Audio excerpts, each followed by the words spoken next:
Bienvenida con criterio Karen Slowin, ella es presidenta del Instituto de Fomento Municipal. Te agradezco que aceptes esta entrevista y te pido junto con mis colegas que escuchemos con atención. Lo que vamos a presentar en estos segmentos es una cobertura extensa, una investigación que hace Henry Bean, el reportero con criterio, para responder a la pregunta: ¿cuánto cuesta un puente en Petén? ¿Y por qué ese mismo puente, en las mismas condiciones, se sobrevalora o se sobrepaga, digamos, en Retauleu? ¿Cuánto debe costar una escuela que se levanta en Jalapa? ¿Y cuánto cuesta la misma escuela, con las mismas especificaciones, en Huehuetenango? Se trata de la contratación de la obra pública y los desafíos, la incertidumbre a la que se enfrenta toda unidad ejecutora. Escucharemos dos notas. Esta es la primera de esta cobertura, Karin. Gracias por acompañarnos y luego hablaremos a fondo sobre un tema que tú conoces muy bien. Muy bien. El informe de Henry Bean, reportero con criterio. Las municipalidades, a través de los consejos departamentales de desarrollo, CODEDES, y las gobernaciones, salen a contratar proyectos por segunda vez durante la actual administración. Van de compras bajo incertidumbre, sobrevaloran esta escuela, pagan de más por un puente. Esa y otras preguntas se formulan los funcionarios cuando un proyecto llega a su escritorio. ¿Cómo afirmar si las obras se pagan al valor justo del mercado? Con criterio preguntó a los 22 gobernadores del país qué parámetros usan para contratar obra pública. El 77% no respondió y el 23% contestó que no existe un tarifario actualizado. Solo 2 gobernadores elaboraron una guía, Suchitepeques y Retaluleu, y en un ejercicio comparativo, estos dos departamentos ubicados en la misma región pagan distintos precios. Retaluleu compra más caro. Por ejemplo, un puente vehicular en Suchitepeques tiene un costo máximo de 10,950 quetzales, mientras que en Retaluleu 11,634. Un tanque de distribución metálico de agua en Suchitepeques tiene un valor máximo de 8,125 quetzales y en Retaluleu 10,514. El precio máximo de un empedrado fraguado en Suchitepeques es de 196 quetzales y en Retaluleu 320. La perforación de un pozo en Suchitepeques cuesta 1,265 quetzales como máximo y en Retaluleu 1,566. El metro cuadrado de adoquinado en Suchitepeques hasta 355 quetzales y en Retaluleu 523. Pero ¿qué pasa con el resto de los departamentos? El costo de la obra es discrecional. Brenda Raimundo, gobernadora de Jalapa, ocupa 6 meses en el cargo. Pero les dije un día, nos sentamos a ver con el director ejecutivo, y mire, yo quiero ver los costos, ¿verdad? Para ver si la obra pues no está sobrevalorada. Entonces, como tal, no hay un criterio que te permita decir hasta aquí es el punto o hasta acá, directamente desde el sistema de consejos de desarrollo. Lo que yo hice fue llamar a otros para hacer el comparativo y yo llamé a Petén, les digo, miren, disculpa, ¿cómo manejan el metro cuadrado? Entonces están entre 620 y 640 máximo, y nosotros en Jalapa estaba entre 650 y 680. Claro, recuérdese que nosotros no somos ejecutores, quien hace esa cotización es la municipalidad con la constructora a la que la municipalidad contrata. Entonces yo les dije, miren, si estamos a 680 me parece muy alto, vayamos bajándole un poco. Por ejemplo, el metro cuadrado de pavimento cuesta entre 494 quetzales y 569 en Retaluleu. La distancia es un factor a la hora de costear. En 2013, la Secretaría de Planificación y Coordinación de la Presidencia, CEGEPLAN, elaboró la quinta y última actualización de la guía sobre costos parámetros de construcción. El documento orienta sobre costos de proyectos en el mercado, pero los ejecutores desconocen del documento. Enrique Maldonado, subsecretario de Inversión para el Desarrollo en CEGEPLAN, señala que tras 12 años actualizan los parámetros. El reto nuestro está en poderlo desagregar a nivel territorial, departamental, tenemos la hipótesis de que se puede hacer a nivel municipal para poder tener ciertos rangos de oscilación de los costos. Nuestra idea en este trabajo es que, por ejemplo, costos que estén 1 o 2 desviaciones estándar por encima o por debajo de la media, pues son rangos de oscilación tolerables. Ya 3 desviaciones estándar por encima de la media, pues ya son proyectos a los cuales nosotros precisamente los podemos investigar y explicar por qué es que tienen esos costos elevados. En algunos casos sí podrán haber factores explicativos y en otros definitivamente no. Segeplan espera concluir las actualizaciones este 2025. No es secreto que el Estado es sujeto de presiones externas para repagar la obra pública. Contratistas, diputados y alcaldes pujan para favorecer proyectos. La gobernadora de Jalapa nos dice: históricamente los consejos de desarrollo han sido criticados por el cobro de coimas. Yo le puedo asegurar desde mi experiencia personal es de que nosotros hemos quitado las coimas dentro del Consejo Departamental. Y de hecho,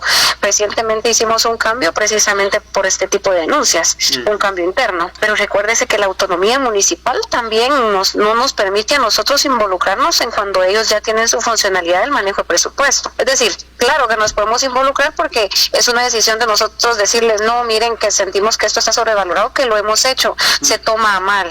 Ha sido una queja general de que deberíamos de tener un parámetro actualizado. Fidel Us, director de delegaciones de Segeplan, dice que aún sin parámetros los especialistas evalúan, pero ¿pueden detener una obra sobrevalorada? El primer filtro, digamos, de alerta lo desarrolla Segeplan, que eventualmente una obra puede estar en ciertos rubros sobrevalorada, pero no es que como Segeplan como tal podamos poner un alto a la ejecución de esa obra. Henry Bean, Radio con Criterio. Ahí tenemos una primera parte de la historia, Karin Slowing, y estoy segura que ya tenés varias anotaciones. Una gobernadora en Jalapa que sale a hacer comparaciones y dice, yo no estoy segura de estos precios, vayamos a comparar cuánto cuesta el pavimento aquí, cuánto cuesta allá. Conocer tus impresiones, pero sobre todo saber cuáles son los esfuerzos que deben de llevarse a cabo para que esa contratación sea no solo profesional y transparente, sino la más conveniente para el Estado de Guatemala, para su población. Ay, muy buenos días. Hoy solo he de decirles que hoy sí me pusieron a estudiar, porque no es realmente un tema donde específicamente yo tenga especialidad, ¿verdad? La estructuración de costos, pero ahora tratando de levantar la funcionalidad de una institución que debería ser toral en la estructuración y los parámetros de referencia para las municipalidades, pues justamente es uno de los problemas que se están enfrentando y es generalizado del Estado. Recuerdo cuando yo estuve justamente en Segeplan entre el 2008 y el 2011, es que yo vi las últimas guías de referenciales de costos. Me agrada ver que por lo menos al 2013 el siguiente gobierno todavía la actualizó, porque fue algo en lo que estuvimos trabajando. El otro que recuerdo es que FONAPAS solía tener algo que se llamaba el libro azul, o libro celeste, no me recuerdo bien, pero era un libro azul que tenía justamente eso, era todo un instrumento de costos de referencia para toda la infraestructura que se hacía en ese mecanismo. Igual tenía el CIB, la UCE, todos tenían esas estructuras que eran referenciales, no son, digamos, vinculantes en términos de legislación, pero efectivamente de que pueda ser, digamos, obligado un proveedor a tal precio o tal costo potencial, pero sí servían justamente de precios de referencia. Pero pues esa práctica, miren, en los últimos, yo lo estoy viendo en el propio Infom, ¿verdad? No existe, desapareció y es todo un tema muy, muy neurálgico que ustedes están tocando hoy, de los mecanismos del Estado que se han venido debilitando profundamente y que efectivamente toca reparar. Segeplan justamente tiene un rol clave en ese sentido, porque ellos tienen la dirección, en la Subsecretaría de Inversión Pública está la dirección de preinversión, y en preinversión es donde se manejaban estos temas, que era lo que permitía evaluar si un proyecto era razonable en términos de costos o no. ¿Qué significa tratar de levantar todo este mecanismo. Nuevamente, bueno, requiere una decisión de Estado, definitivamente, requiere inversión, requiere incluso economistas, que no crean que hay muchos en el Estado en estos momentos. Por lo menos yo tengo dificultades para encontrar gente técnica que para el caso de la inversión especializada que se hace en agua y saneamiento realmente pueda venir y dedicarse, porque es un grupo que tiene que dedicarse y sobre todo no es un tema puntual de una guía de costos, ¿verdad? Sino esto tiene que ser un mecanismo dinámico, justamente porque este es uno de los factores más dinámicos, digamos, en el diseño de la obra pública o de la obra en general, y que se ve afectado por un montón de componentes, a veces incluso internacionales, como está pasando ahorita con todas las discusiones globales de los cambios de la economía, ¿verdad? Entonces se requiere instalar un sistema.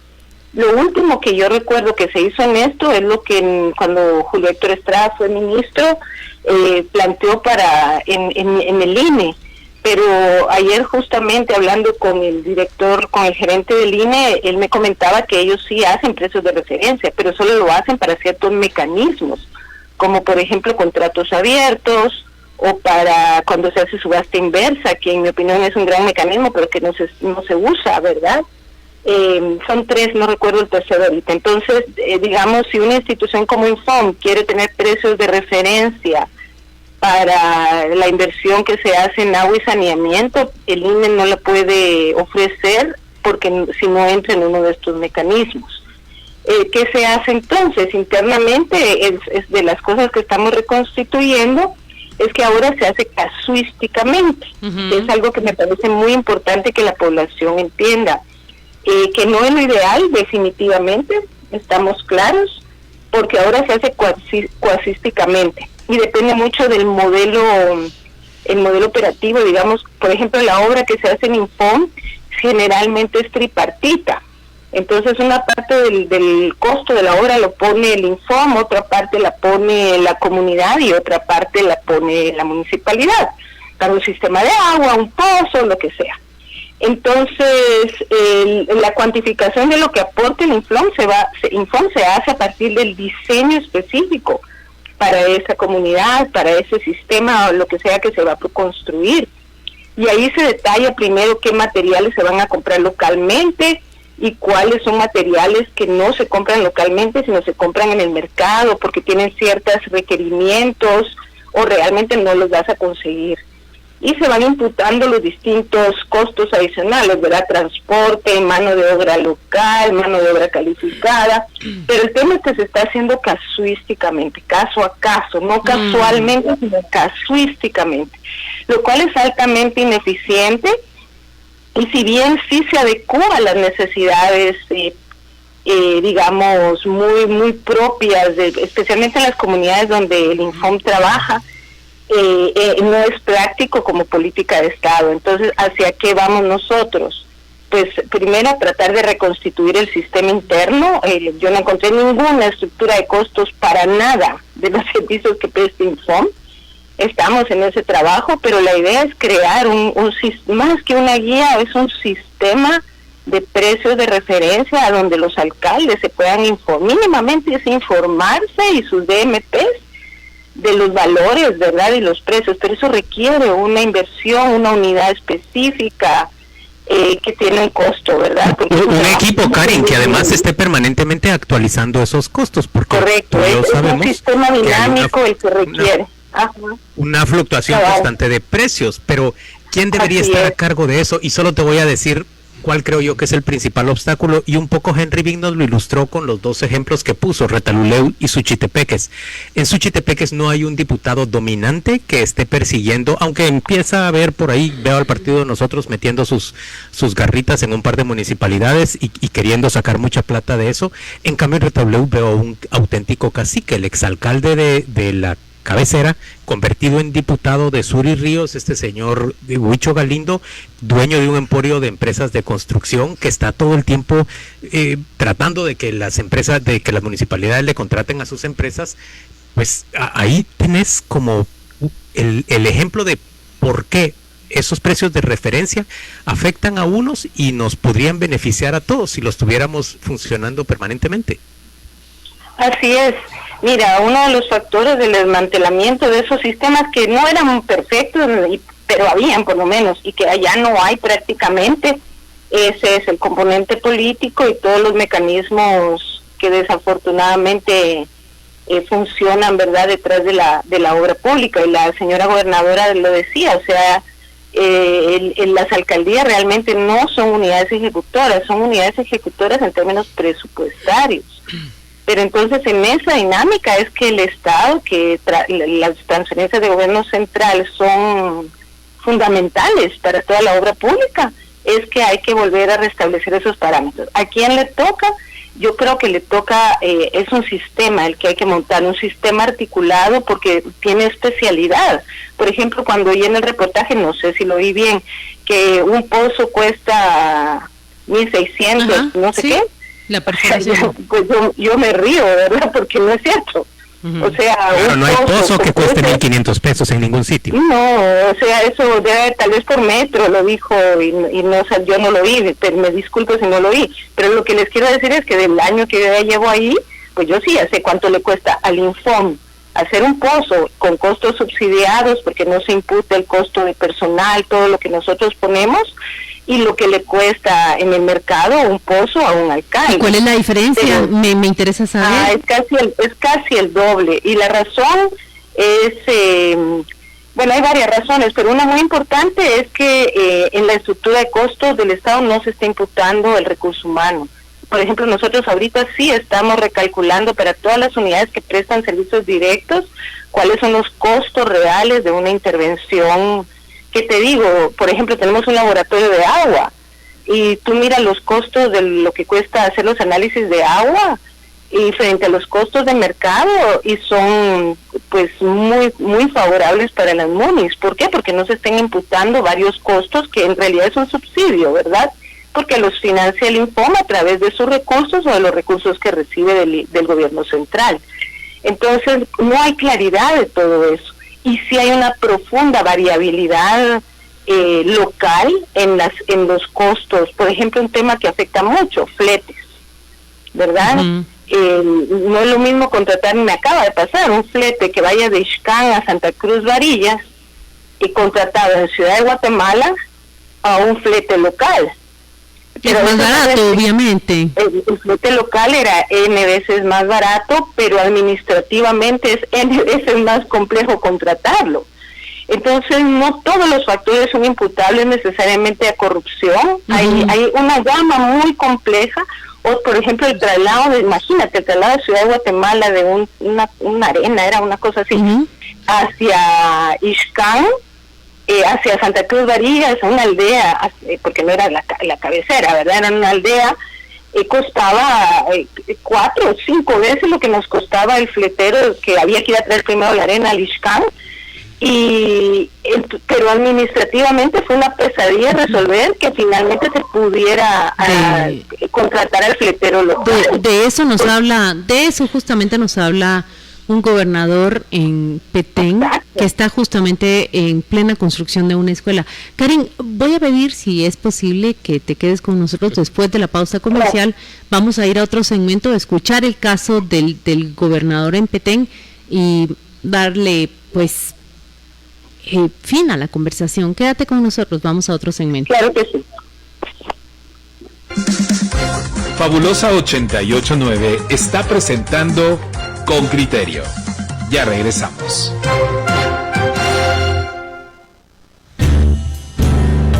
Siempre me acompaña el sabor de mi tierra al despertar, y su aroma envuelve el día con una esperanza más. El café que mueve al mundo. abren las puertas para que entren nuevos beneficios para más de 2.7 millones de ciudadanos, gracias a la ley de tarjetas de crédito, para acceder a convenios más favorables para los tarjetahabientes del país, para que pasen reglas claras y más justas para todos. Se abren las puertas para que siga adelante el desarrollo económico para toda Guatemala. 10ª legislatura, la legislatura de las puertas abiertas. Congreso de la República. Análisis, debate, información, con criterio. Es el programa líder de opinión en Guatemala. Aquí, las voces de los protagonistas y expertos te explican los acontecimientos más trascendentales. Interactúa con nosotros de 6 a 9 a.m. en el 88.9 de Fabulosa. Estamos entre las 10 radios más escuchadas. Con criterio, información, análisis y debate. En Intelaf creemos en la excelencia para servirte. Excelencia para servirte es cuidarte, ayudarte, entenderte, servirte, saber de las marcas de tecnología que amas. Pedro, Claudia y Juan Luis están de regreso. Continuamos con más de Con Criterio, aquí, en Fabulosa 88.9. Escuchamos ahora el caso de la escuela que se construye en Petén, pero sobre todo sobre cómo las leyes en Guatemala sí están diseñadas para que las unidades ejecutoras justifiquen cuando compran más caro de lo previsto. Esta es la nota y terminamos la conversación con Karine Slowin después. El informe de Henry Bean, reportero Con Criterio.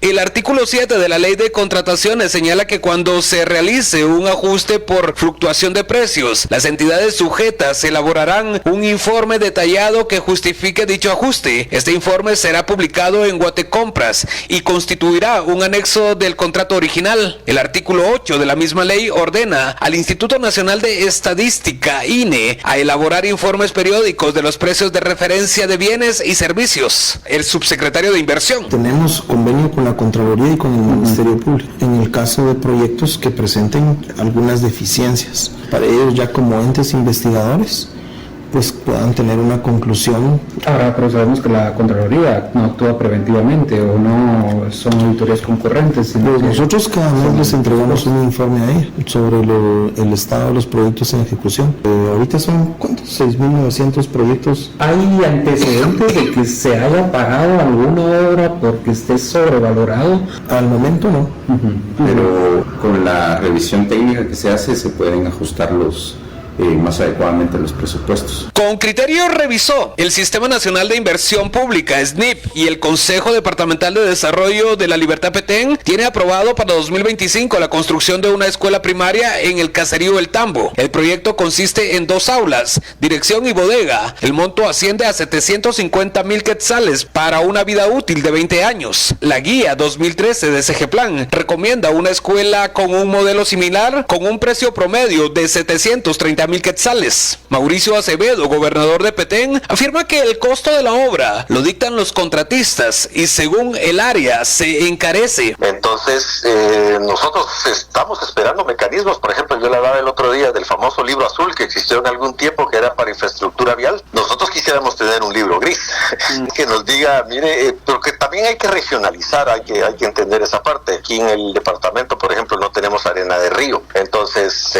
traer arena de lo más cercano, tal vez el Río Dulce, que no puede costar lo mismo que lo que cuesta en el mismo Río Dulce, por ejemplo, ¿no? El costo de la Escuela de la Libertad se equipara a los estándares de Segeplan, pero el gobernador de Petén repara. Pero no todos los casos son iguales. Hay, especialmente en el Petén, que es un departamento tan grande, por ejemplo, tenemos el caso del municipio de San Luis, que sus comunidades son muy inaccesibles. Entonces, aún el llevar el material a a 30 kilómetros pueden ser 4 o 5 horas de camino. Entonces, todos estos cálculos los tienen que hacer las empresas. Para este año, los CODEDES cuentan con una asignación de 12.2 millardos de quetzales y la ejecución es de 17%. Una controversial ley busca agilizar la inversión en los proyectos y otra, arrastrar los fondos no ejecutados hacia 2026, año preelectoral. Henry Bin, Radio con Criterio.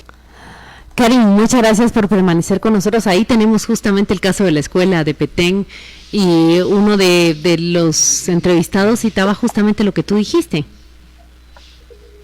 Sí, correcto. Es que así funciona. O sea, definitivamente hay un componente muy fuerte y difícil en estos momentos de manejar, que es cómo se establece la relación contractual entre la unidad ejecutora presupuestaria, que es la municipalidad, y el contratista. Pero yo estoy segura de que si los alcaldes tuvieran esos instrumentos de referencia, no los alcaldes, los consejos, las DMPs, la SUDAF, los precios de referencia para su localidad en un sistema al que ellos puedan consultar, muchas de esas cosas se controlarían.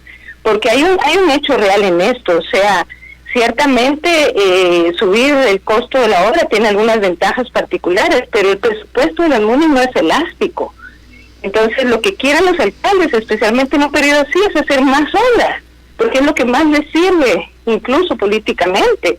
Entonces tampoco a ellos a la larga necesariamente les conviene en términos de proyecto político que sus obras se encarezcan demasiado, porque se les vuelven inviables.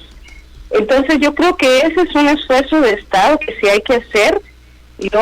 Pues lo que concierne, y que tiene que ser especializado. ¿Por qué? Porque no es lo mismo la obra de vial, ahí lo decía también, no sé si el gobernador o el alcalde o la gobernadora, no es lo mismo la obra vial de caminos que la construcción de un edificio, o que lo que hacemos nosotros, por ejemplo, sistemas especializados de agua y saneamiento. Pero en referencia a las municipalidades, lo que tú has dicho, tener un listado de precios de referencia sería muy útil, le permitiría a los alcaldes pues racionalizar sus costos y poder producir más. Pero ya también hablamos de los intereses que hay de la corrupción. Pero, a ver, este es un gobierno que, a diferencia de los 3 o 4 que lo antecedieron, no es un gobierno depredador. Y sin embargo, pareciera lento o ineficaz para montar sistemas. Aquí te voy a leer lo que está diciendo un oyente con criterio que te escucha. Dice: mi hijo con un equipo de 5 o 6 personas manejaba las compras para la división de construcción de la cervecería centroamericana. Pues estamos hablando de un conjunto de empresas grandísimo que seguramente requieren hacer construcciones constantemente. Un equipo de 6 o 7 personas se encargaba de manejar los precios de referencia para que esas obras pudieran ejecutarse con unos estándares apropiados a nivel nacional y presumo que también a nivel regional. ¿Por qué en el Estado no se puede montar una cosa así de manera diligente? No pareciera ser ciencia infusa. Sí, mira, no es complicado. Requiere, primero es una visión clara.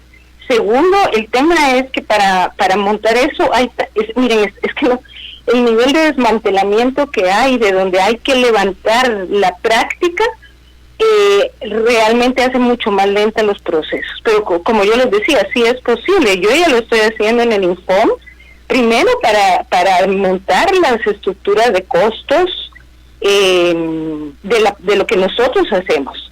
Y el año entrante la meta sí es meter todo este trabajo para hacer los programas de referencia. Estamos levantando todo el área de fortalecimiento municipal. El tema es que como hay tantos frentes en simultáneo que levantar, a los cuales atender.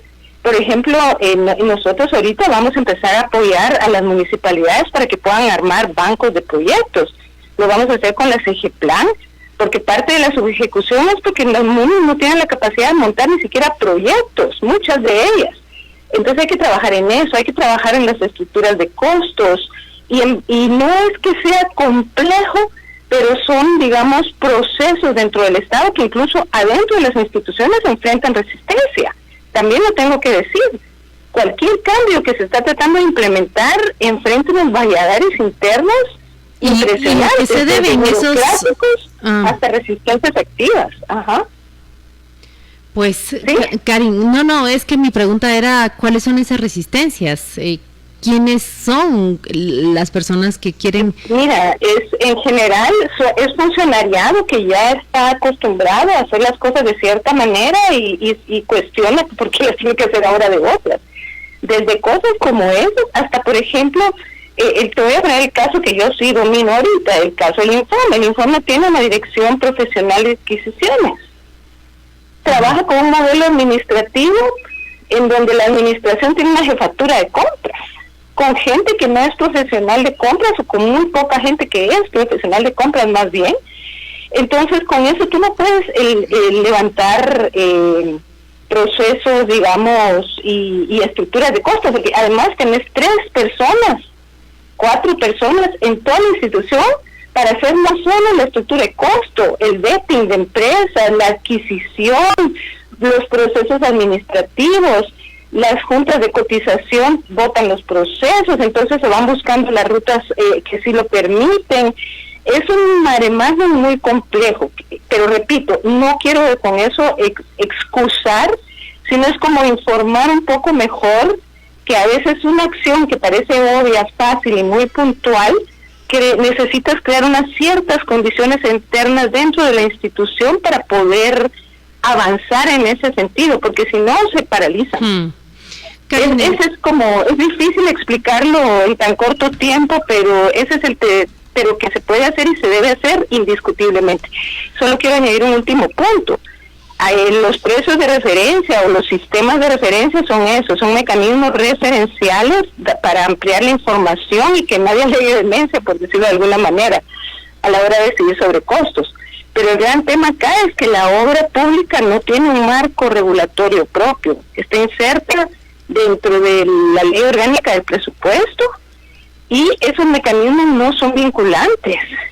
Y ahí entran los temas de la autonomía municipal y entran un gran montón de temas que requieren realmente discusiones de Estado en las que tenemos que empezar a caminar, ¿verdad? Si queremos no solo transparentar, sino realmente que se ejecute obra, requiere un marco de vinculación, es lo que te quiero decir, que no restringe el mercado ni la competencia, pero que al mismo tiempo sí permita que si se detectan procesos de sobrevaloración, de sobrecostos, se pueda alertar y sobre todo justificar cuando sea así. Es como lo dijiste, es un mare magnum. Quisimos entender cuál es el proceso de contratación de obra pública a nivel nacional, sobre todo en el contexto en el que hablamos de la urgencia. El gobierno solicita con urgencia una ley para agilizar la inversión pública. Karin Slowing, ella es presidenta del Infon. Muchas gracias por atendernos. Espero que tengas un buen miércoles. Igualmente para ustedes. Hasta luego. Hasta luego.